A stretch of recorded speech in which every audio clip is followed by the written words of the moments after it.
to CUTV News, where we celebrate and showcase some of the most amazing people around the world who are doing incredible things to make our world a better place. On this episode of CUTV News, elder care advocate, caregiver, and author Pamela Wilson is my special guest. Pamela is the author of the book, The Caregiving Trap. Now, this book is Solutions for Life's Unexpected Changes. In the book, she shares heartfelt advice and her extensive expertise to help people acquire the knowledge and skills needed to navigate the caregiving journey with honesty, respect, and dignity. Pamela has rare experience that lends support to caregivers and aging adults through situations that may seem impossible. Her mother was the family caregiver when she was young. She passed away when Pamela was 35. Her dad passed away when she was 38, and then her brother passed away about a year later. These life-altering experiences caused Pamela to wonder why she didn't become a caregiver. So 20 years ago, she switched careers. And in those 20 years, Pamela has run 2 caregiving organizations in one. She serves as a court-appointed guardian, financial and medical power of attorney, and trustee for hundreds of people, legally responsible for all of their money, medical care, posthumous wishes, and estates. Today, she's using her expertise to provide caregiver education and also support groups to meet what she sees as a growing need in our communities. To learn more about her incredible journey and how she continues to help and inspire others to gain insights into caregiving and replace overwhelm with calm and certainty, Pamela Wilson joins me next on CUTV News. Pamela, welcome to CUTV News. It's a real pleasure to have you with us, and thanks for coming all the way here to the East Coast to join us in the studio for our interview together today. Thank you. I'm so happy to be here. You are involved in caregiving, and you're so passionate and enthusiastic about it.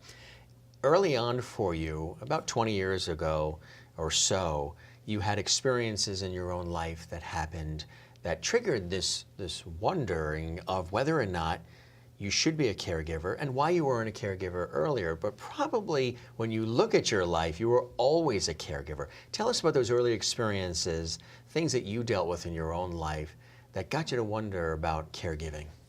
Very early on, my mom was the caregiver of the family. She would take me to go visit grandparents, aunts, uncles, and I loved older people then.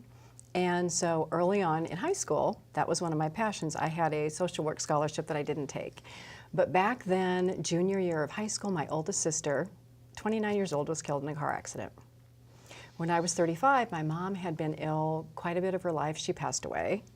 Several years later, my father, and then my brother. And at that point, I was thinking, oh my gosh, what am I going to do with my life because of all these changes? And why didn't I help older people years ago? Right, exactly. So how did you take those first steps to pursue the avenues of becoming a caregiver? I mean, a professional elder care advocate, caregiver, leading to, of course, your book, which we'll talk about in just a moment. But what were some of those first steps that you took that really solidified your becoming a professional in this field? Me, very logically, I believe it or not, I went back to a college testing site and did a career assessment. And the same things came up. It was crazy, but forest ranger, help older people, social work, and just more helping careers. And so I volunteered with a lady in Marina Del Rey. I came across her through the hospital. She was isolated. She couldn't get out of her apartment. I would go visit her every week, and her name was Billy. And she was the delight of my life. She had a brother who would come visit her once a week, but otherwise, nobody came to see her. And I visited her for about 2 years until she passed away. And that was okay, I like this, I'm gonna do this for a career, I'm gonna leave my corporate life. Yeah, because you were working in corporate before. Tell us a little about that, some of the things you were doing. My corporate life, I worked for ConAgra, Best Foods, Unilever, mostly brand management and everything involved in brand management. Right. So product development, working with the sales force, working with the production teams in the sites. So a little bit of everything. It was really good education to start my own business. So when you decided to, again, formalize the caregiving aspect of things? Did you develop a company? How did you go from there? So I started with a business plan based on all of my corporate experience. How was I going to do it? Who was I going to advertise to? How was I going to market? And gave notice at my company and started a business in 1999. That business was in-home caregivers for aging adults, which at that time was not very common. Today it's very common. Sure, you're right. So you were almost on the forefront, really, leading the charge for that type of service that wasn't really prominent at that time. Did you find there was a real need for caregiving and also for an appreciation and understanding of what a caregiver goes through? There was such a need. It was amazing. But people told me, you're crazy to leave your corporate career. You're going to fail. You know that people fail, right? I'm like, I don't care. I love old people. I'm going to make it work, and I'm going to do whatever I have to do. And so my first client, my job was to take her golfing. She had Alzheimer's. She couldn't fill out the scorecard anymore, and her family wanted her to go golf on her women's league as she had done all those years before. Wow, that's amazing. Huh. You know, caregiving really is, it's an amazing thing because we're thinking about the isolation sometimes of the person that needs the care. Mm-hmm. And of course, the person that needs the care is at the forefront. But caregiving itself, I mean, I've interviewed a lot of people who've been in that world, and a lot of times it's a situation where, as you were, you're thrust into it. You didn't necessarily plan to be a caregiver, or you thought you'd be doing any caregiving for family members and loved ones and friends later in life. When you're older, they're older. It doesn't always work that way, right? It's not always chronologically happening. It's not. When I was younger, because I wasn't married and no kids at the time, I would be the one that would get the phone call. I could almost plan it every Sunday night at 6 o'clock. It would be, I don't feel good, please come take me to the hospital. In retrospect, if I was smarter, I would have just went to my parents' home at 2 o'clock on Sunday and stayed the whole evening, right. And I could have probably prevented the hospitalization or done something about it. But it's the phone call at 3 a.m., it's the unexpected heart attack, it's the parent who falls to break the hip, and then all of a sudden, you are thrust into caregiving and you have no idea what to do. So do you feel that a lot of what you're doing is educating people at any age to be prepared at any moment to possibly becoming a caregiver, and to have the tools and tips and information to be able to get through it in so many different levels, from the resources, but also emotionally getting through now having these life-altering events happen? Yes, so many family members, so we have the children and then we have the aging adult. One of two things happens. Either the parent wants to talk to the child about caregiving and the child is like, oh no, this is not going to happen. Or the child wants to talk to the parent and the parent says, well, I'm not dying, nothing's happening. So I try to help the conversation to be, talk about it now before something happens rather than in crisis. Because I used to get calls at 5 o'clock on Friday saying, Mom or Dad are being released from the hospital in 2 hours, what do I do? The nursing home's telling me I have to take them home. I have no idea what to do. All these crises happen and people have no idea what to do. What's the difference between, and is there a difference between being a caregiver and an advocate? Is an advocate, because you're an elder care advocate, but is an advocate taking things one step further? You're actually advocating for the care and proper treatment of that individual and making sure everything is going according to plan and what their wishes are as well? Yeah, so families would hire me to be the advocate because they didn't have the healthcare expertise, or they had talked to doctors before and didn't get the results they wanted. And because, if you imagine, so most people have 2 sets of parents, doing this in the length of time that I did it, I had thousands of parents and thousands of experiences, so I knew what questions to ask, not to take no for an answer, and families are afraid to do that. So today I help families learn how to advocate and how to stand up for themselves and to get what I call better than average care, because it just doesn't happen. What are some of the common mistakes that you find most people do without even realizing it when they're thrust into this situation of becoming a caregiver? Well, so I call it caregiving creep. So adult children will start out at a couple hours a week.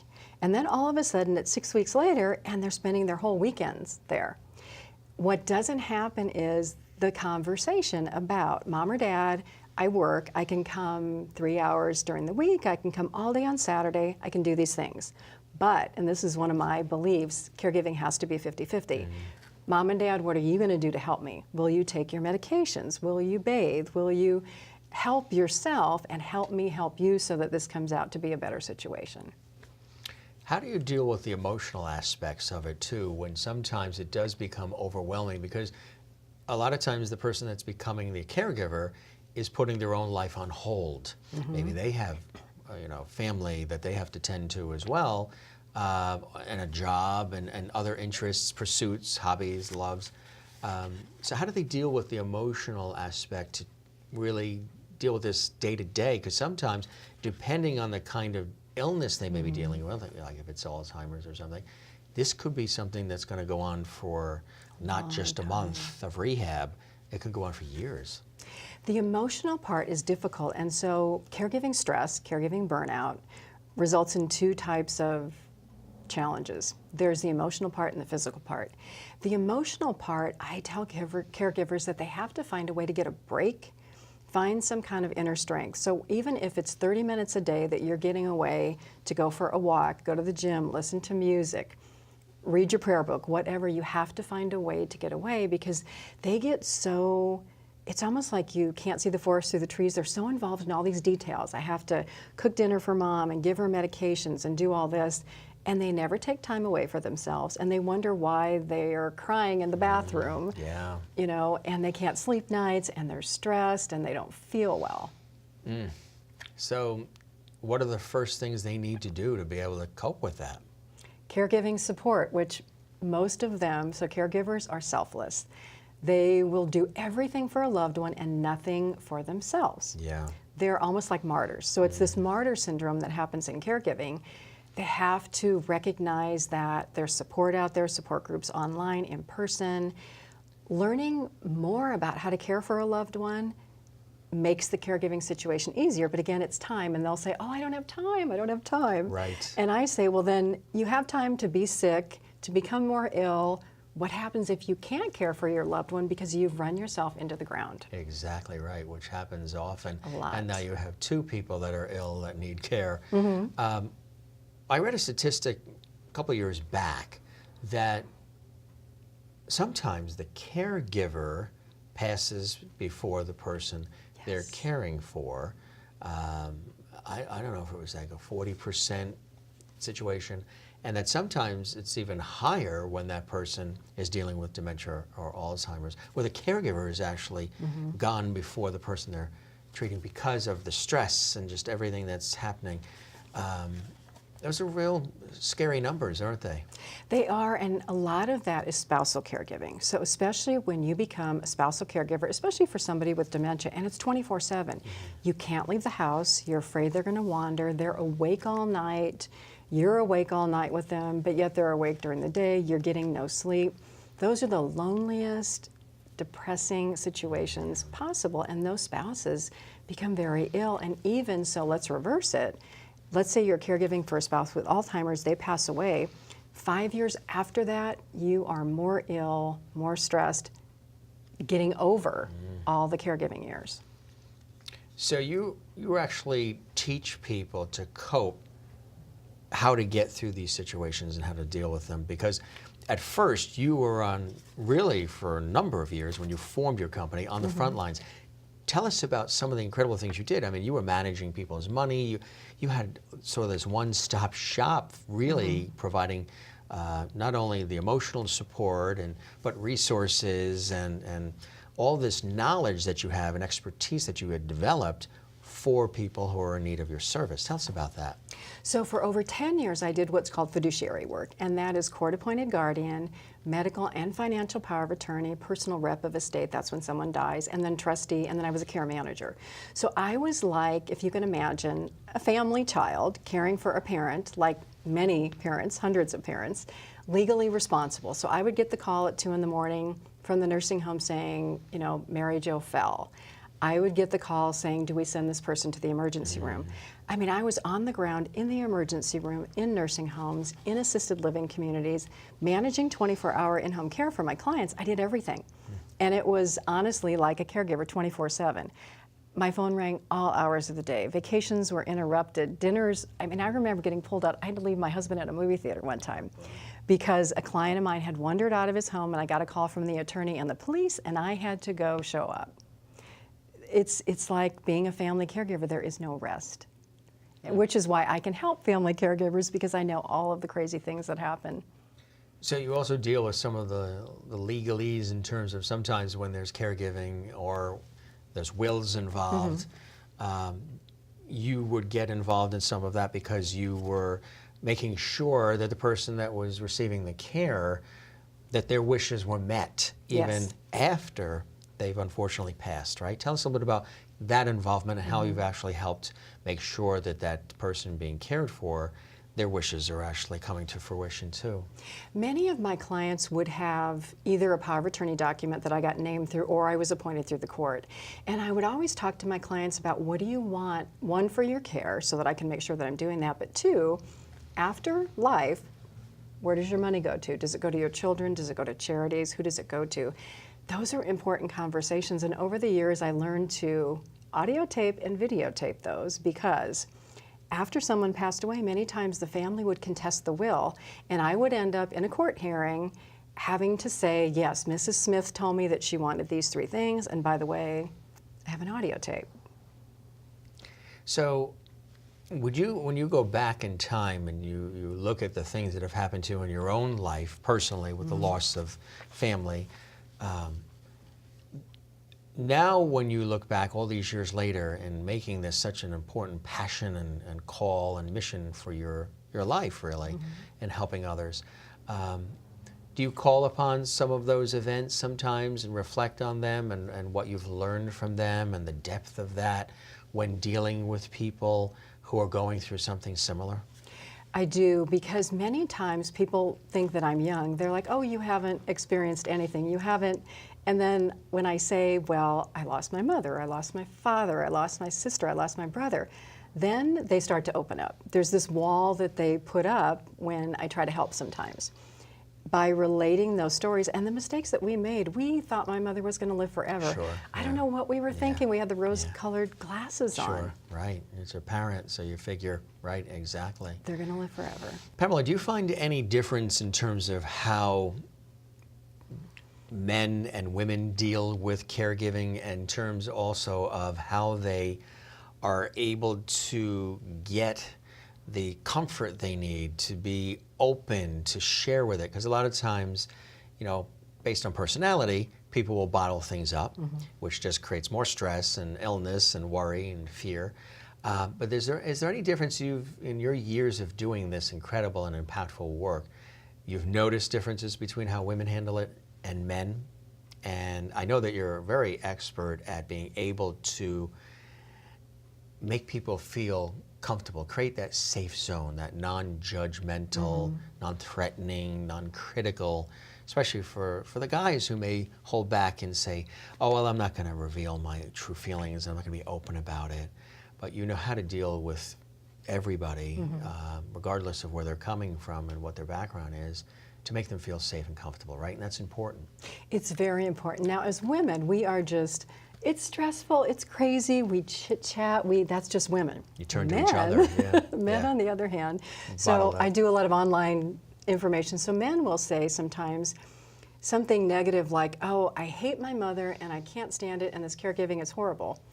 But when I respond and I say, oh, I'm so sorry to hear that, what's wrong with your mother? And they start talking back and forth. This one gentleman, his mother had Alzheimer's, she couldn't recognize him. It was horrible.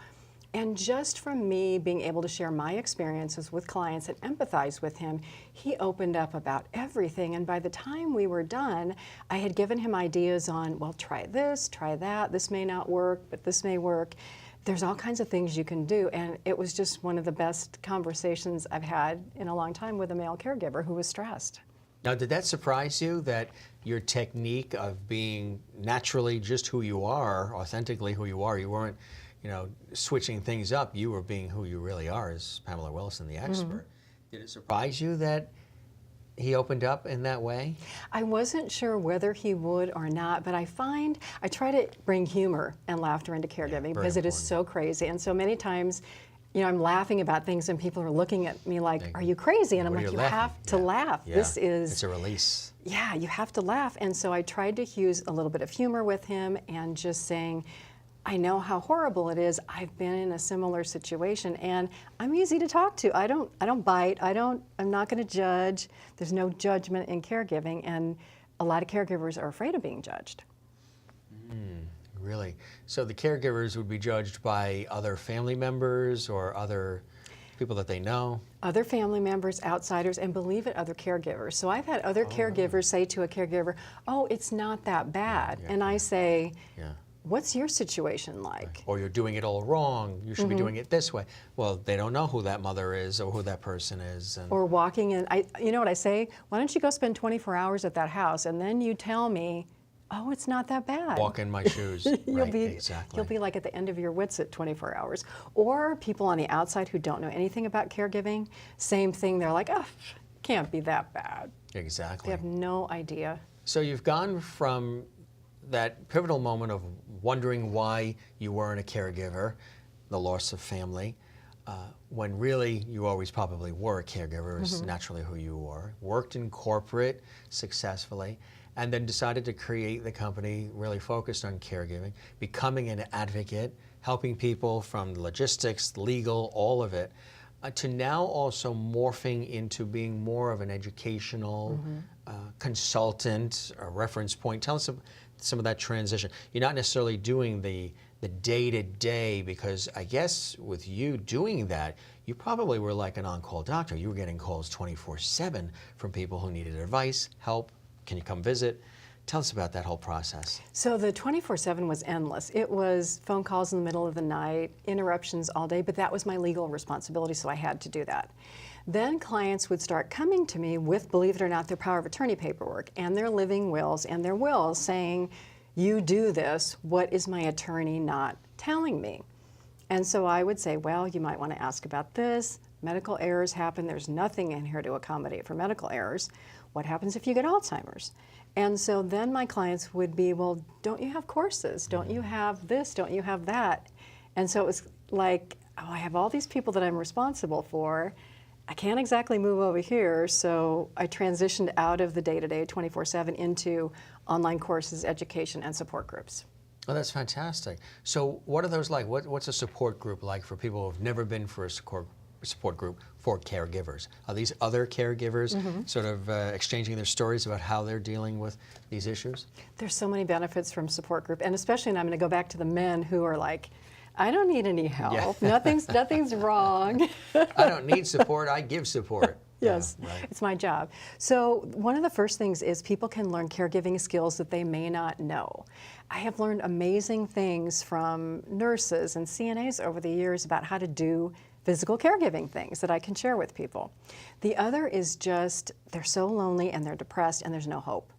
So hope comes from being in a group with other caregivers who understand, and the caregivers on my online chats, they're so empathetic. They are, they're like, I'm so sorry to hear for you, I'm sending you prayers, I'm thinking about you, don't give up, you can do this. So just that kind of uplift is huge when you're stuck.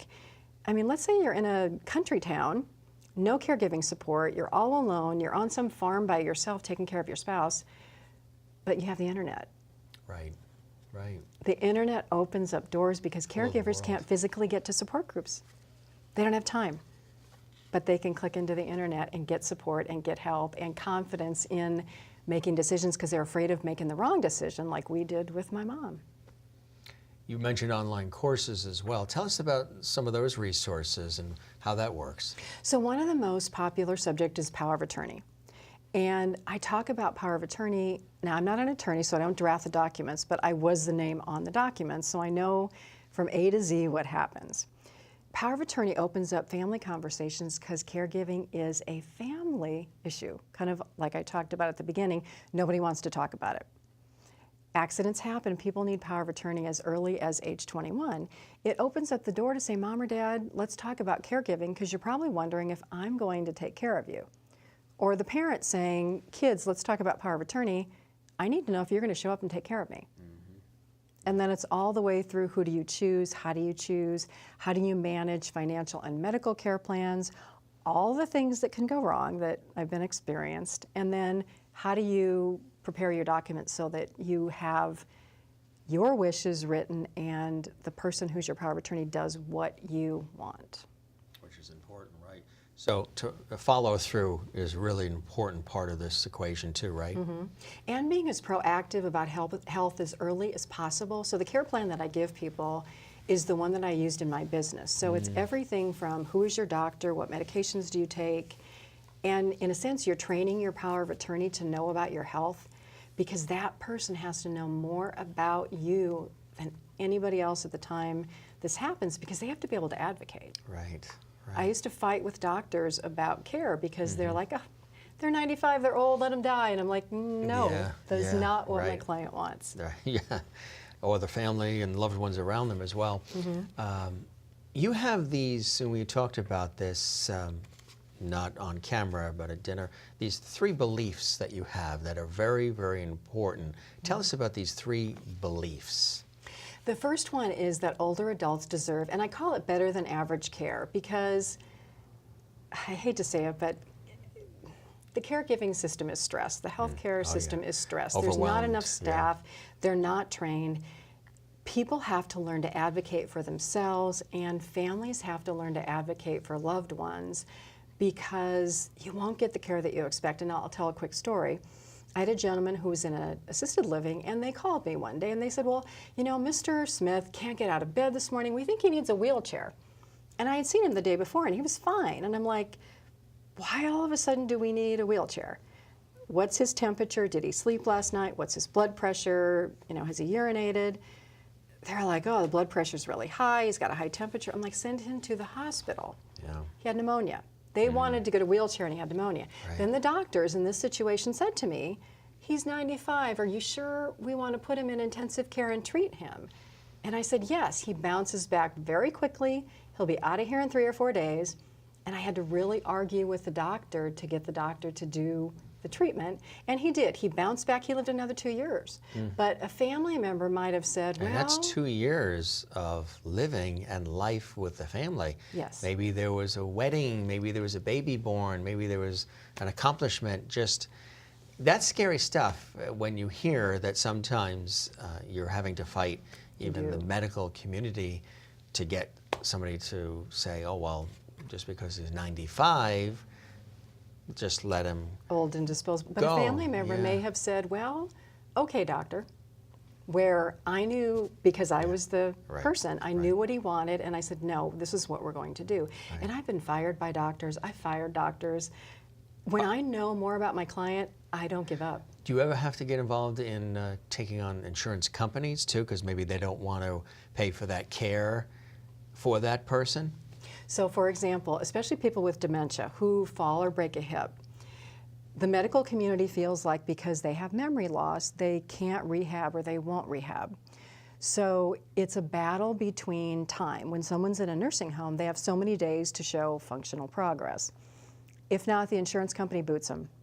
So that's where families have to learn to advocate, and where I can teach families to learn to advocate what to do to show functional progress to get the person to be admitted for another 7 days and another 7 days, because they forget to walk.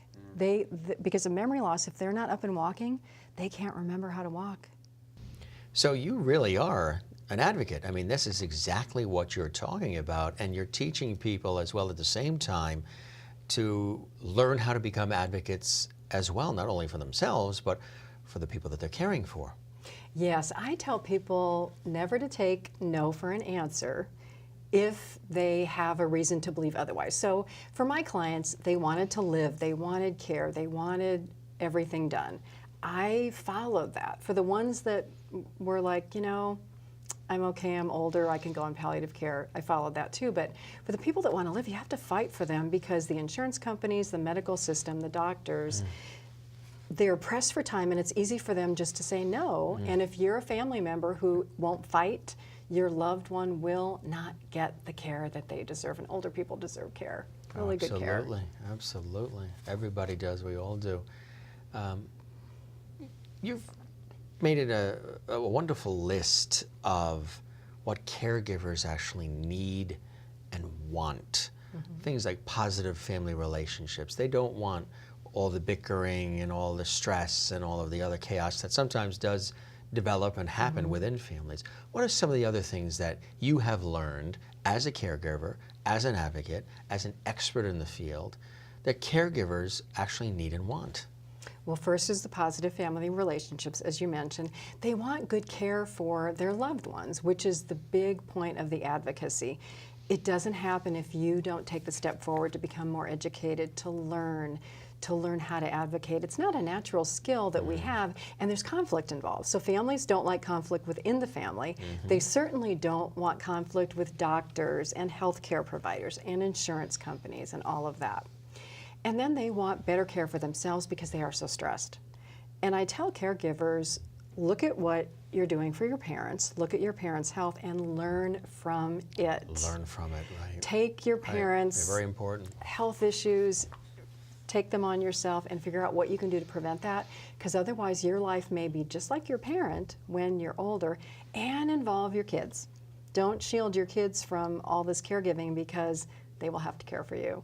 Right. So whatever, it's never too early to learn, right? To be prepared. And that's, I know we talk a lot about seniors and when people are already at stages of needing care giving and support, but you're also an advocate for sort of training and educating people now at any age to be prepared, because at any moment's notice you can get that phone call that somebody was in an accident or there was a stroke or whatever it may be, and the caregiving happens immediately. You are now a caregiver. Caregiving is also a beautiful thing, isn't it? Not everybody does it. Not everybody steps up to the plate. Some people, some family members and loved ones run away. Oh, I can't handle that. I can't do it. And they go in the opposite direction. So when you are that person who is tasked with and takes it on, it's a blessing, it's a joy, it's a beautiful thing to actually do. You probably remind them of that often too, that what you're doing is really a blessing for the person you're caring for, and in many ways for yourself. It is, and so caregivers will come to me and they will say, my parents are driving me crazy. And I will ask, what's happening?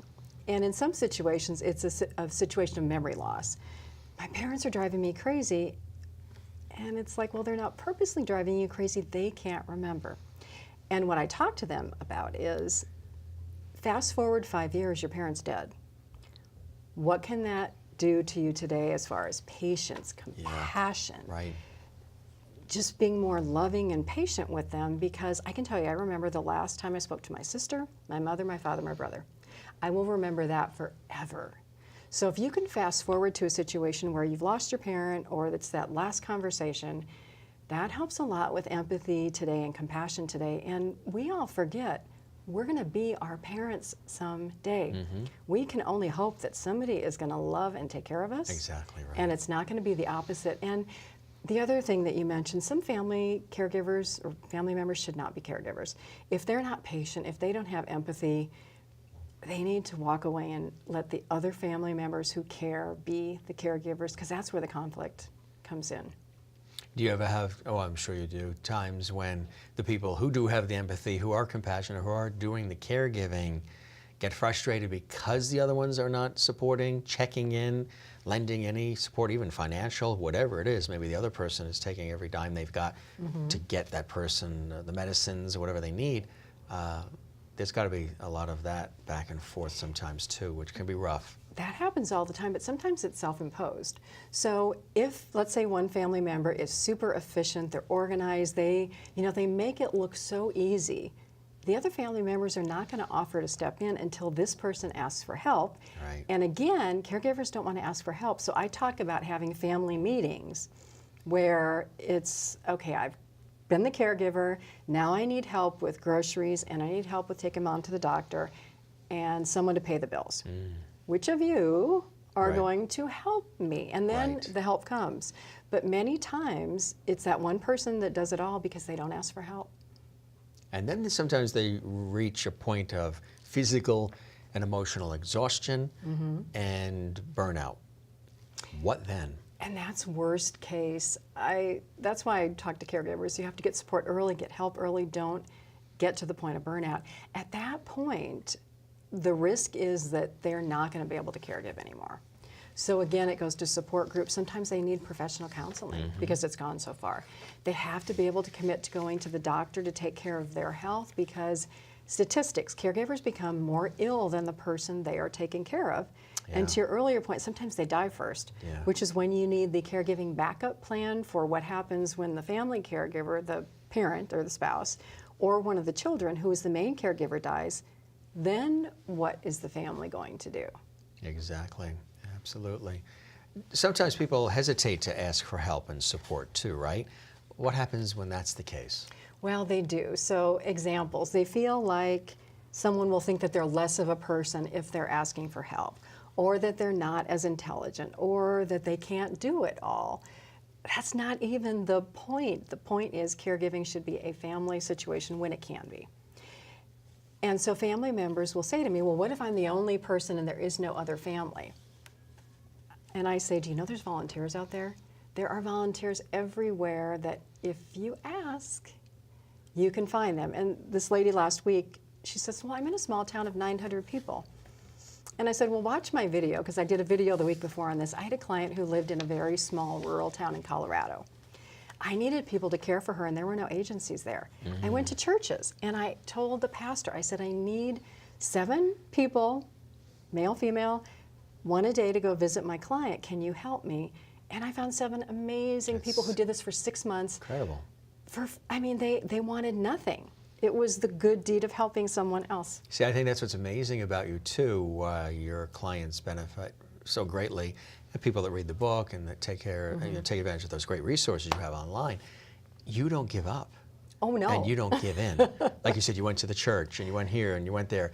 You don't, when there's a roadblock or there's a fork, you go in and you will get over that roadblock. You'll take those roads that lead to success whenever possible. You just don't. Where's that spirit come from? I think it comes from the fact that my mother taught me to be very positive. So I tend to be more on the positive, not Dwelling on at all the negative. on the negative. Right. And so for me, when I was young, and she said, well, if you want something, go get it. I can't help you with all this. You have to go find a way to get it. And so that was from my teens all the way through my life was, I need this help, and I'm not afraid to ask for help, and I'm not afraid to ask questions. So what if I embarrass myself in front of a doctor? It doesn't matter. You'd rather have because the information. It's for the Right. benefit of my client, and so I just don't give up. There is a way to do everything, and that is partially where this book came from, The Caregiving Trap. Because my clients would tell me, my older clients, I'm so trapped. I'm old, I can't get out of the house, I'm on all these medications, my family has to take care of me. My apartment is a prison, I can't get out.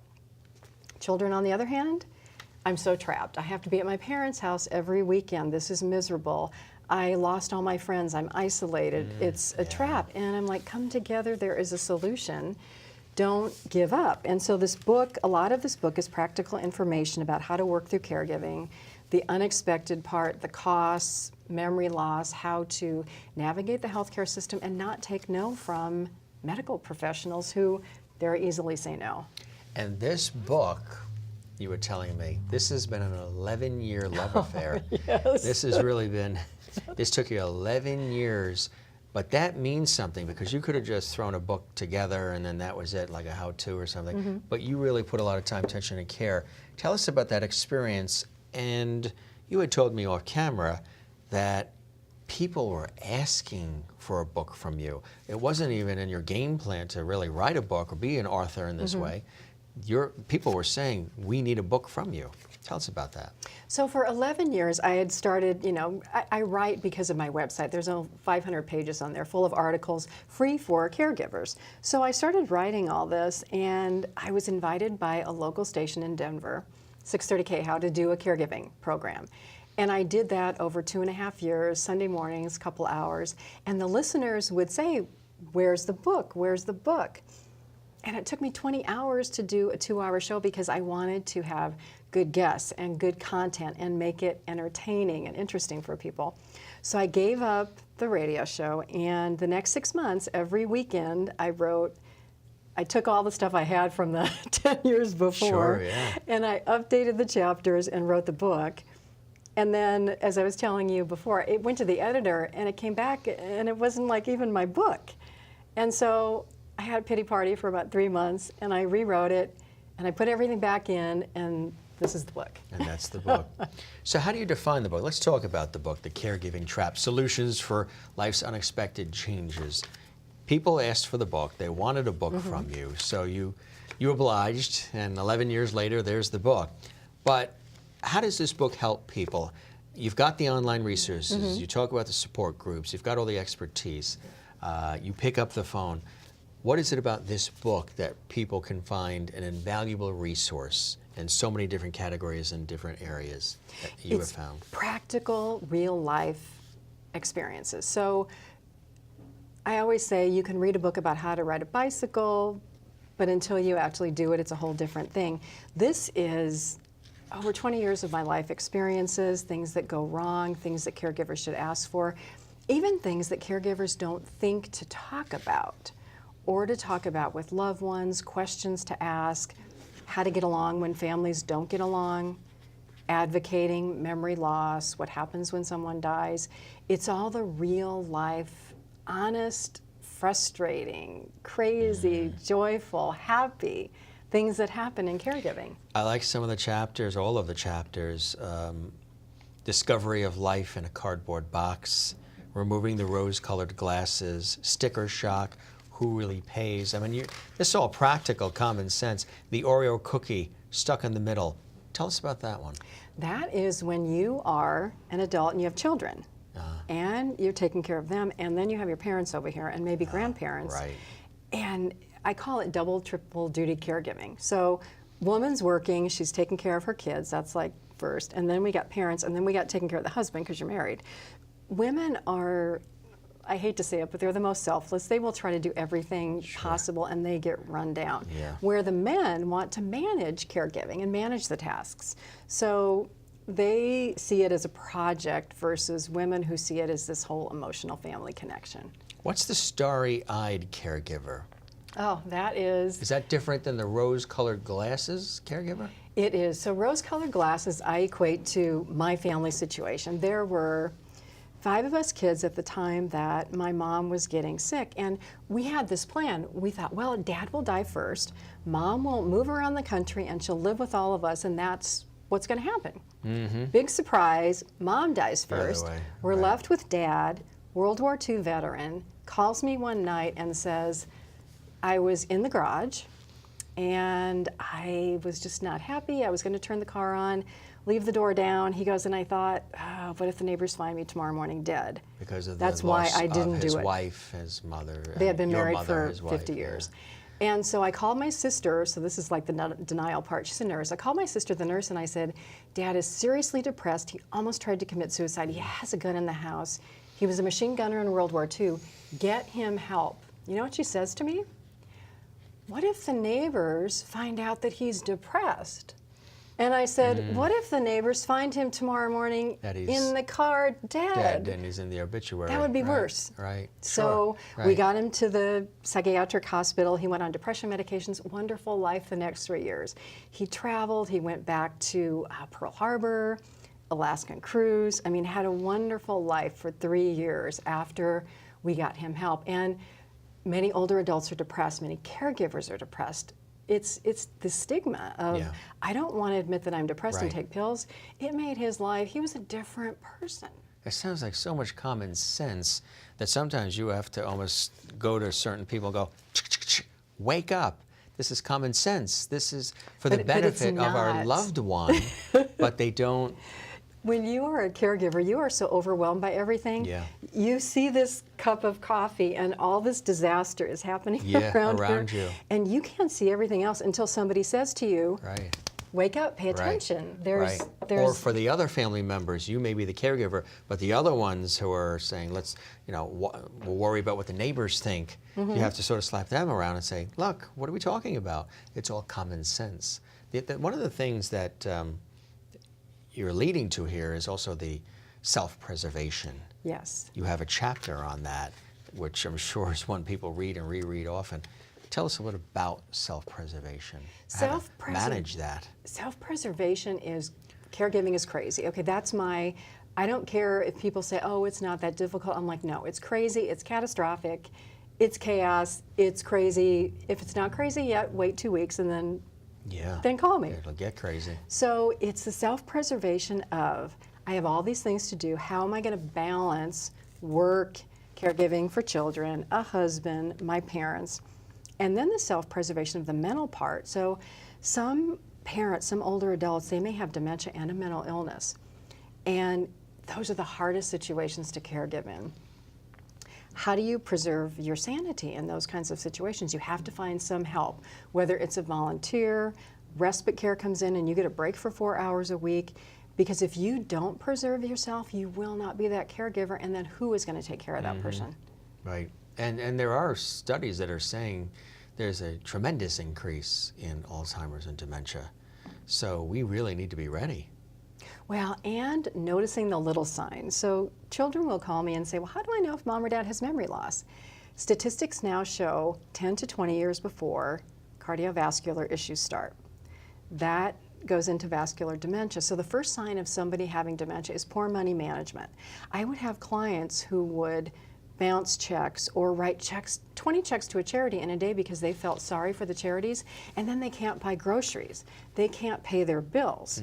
So that's the first sign. And then you go to your parents' house and you have notes and mail stacked up all over the place. They're not bathing, all these signs. But yet people don't see that as, this is memory loss, this is dementia. You have to go to the doctor to get the diagnosis. You also have a chapter in here about really meeting the unexpected. Tell us about that. The unexpected is all these crazy things that you don't think are going to happen. And so I'll give you an example. Caregiver is coming in to take care of dad. Now, there are really good caregivers out there, wonderful caregivers. There are also caregivers who have not so good intentions. What happens when dad becomes interested in this 25-year-old caregiver and wants to marry her? These are the real situations out there that happen that you don't expect. Or I had a person in an assisted living community and she was allergic to chocolate. There's this thing called patient rights. My client would ask for chocolate, the caregivers would be like, oh yes, here's a piece of chocolate. She would end up in the emergency room 5 times in 1 month. The hospital is calling me saying, what are you doing? Why are you giving her chocolate? And it's like, it's not me. Right. I had to get the ombudsman involved. I had to get Adult Protective Services involved to train these caregivers to say, yes, it's a patient right, but she's diabetic. It's a $1,500 trip to the emergency room every time. You have to say no. A lot to think about. It goes back to the advocacy of the family, not realizing when you have more people involved, more opinions, more things go wrong, it gets crazy. I would imagine too there's also a conversation that often comes to the forefront, which is, does that person that you're going to be caring for stay home or go to a facility? Tell us about what that's like. Preference is always home. Nobody wants to go to a nursing home or a care facility if they don't have to. But I talk to older adults about, this is your work after retirement. Your work is, you must pay attention to your nutrition. You must walk, because when you can't walk or you can't do this off of a chair and you can't get out of bed, you can't stay home. And there's my falls fractures death speech. So hip fractures, many times adults can't return home.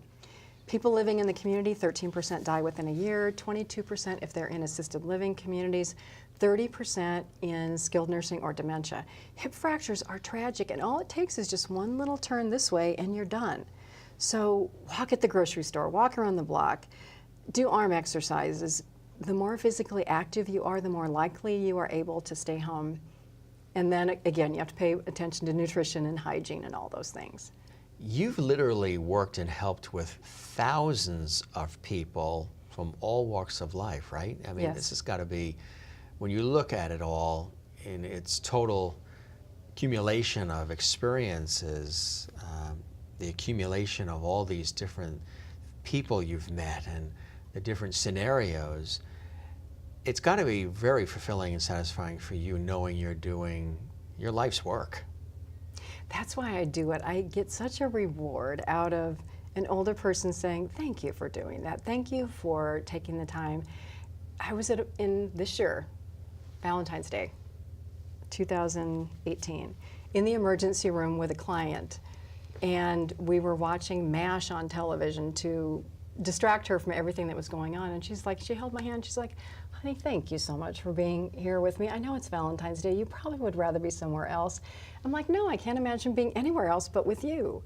The reward that I get personally from doing this is what makes me not take no for an answer. What makes me tell people don't give up. There's always a solution. No matter what it is, there's always something that can be done.